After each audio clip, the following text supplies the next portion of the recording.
The first part of the question was how to study the Bible. There's several ways. One of the ways Ellen White really recommends is to study biographies of people. For instance, study the life of Abraham. I mean, really study it. Study the life of Joseph from Genesis 39, 38 onward. Study the life of Timothy, Titus, whomever, Ruth. Study the life, because in studying those lives, we see God working in the life of David, the life of Solomon, and learn lessons. And so she recommends studying biographies. And of course, right at the top is the life of Jesus Christ. Another way you can study is to take a book, maybe a small book, and decide to know that book inside out. Who wrote it, when it was written, to whom it was sent, what is the central message? You may take a book like Titus, 3 chapters, or you may take 3 John, 1 chapter, 2 John, 1 chapter, Philemon, 1 chapter. And really become the world's leading expert in that book by studying it. For instance, if you're very conservative gender, then you take Ruth if you're a young lady, or you take Esther, and you study those books. Or you may decide, let me learn what the parables have to teach. Then you take the parables and you study them. Or how does God teach us spiritual lessons in the miracles that Jesus Christ performed? You study the miracles of Christ. Or you may decide, let me study all the prayers in the Bible to see what people pray. Or you may decide, as a project I began some time ago, let me study all the sermons in the book of Acts, spoken by Peter and by Paul and by Stephen. Just let me study the sermons to see what they actually said that produced such tremendous results. Now, you may also study a theme, righteousness by faith.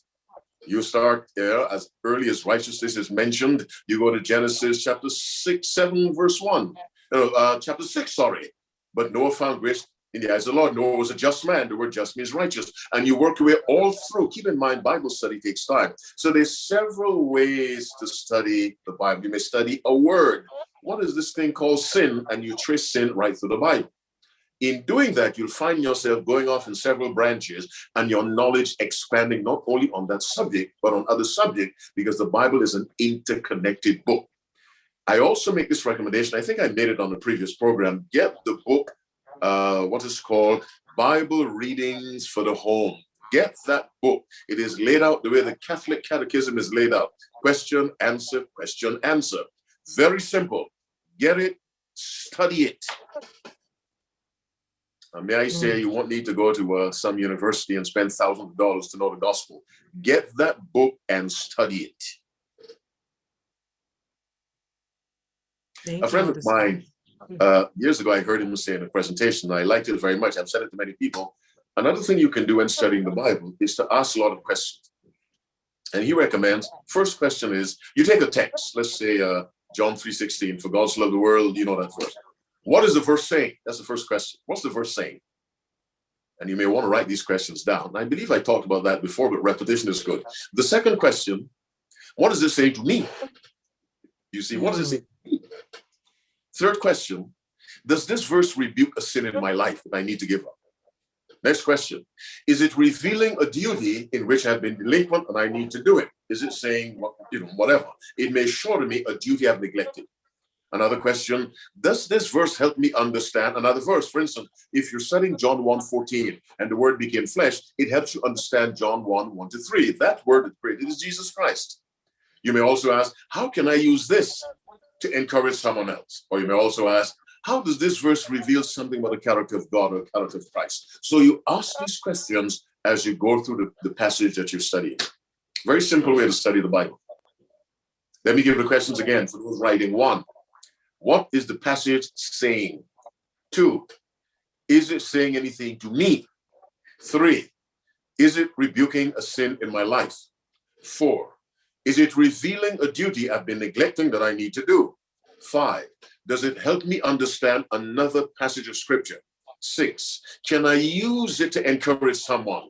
7, does it reveal anything about the character of God? Or can I add 8? Would I like to memorize that verse?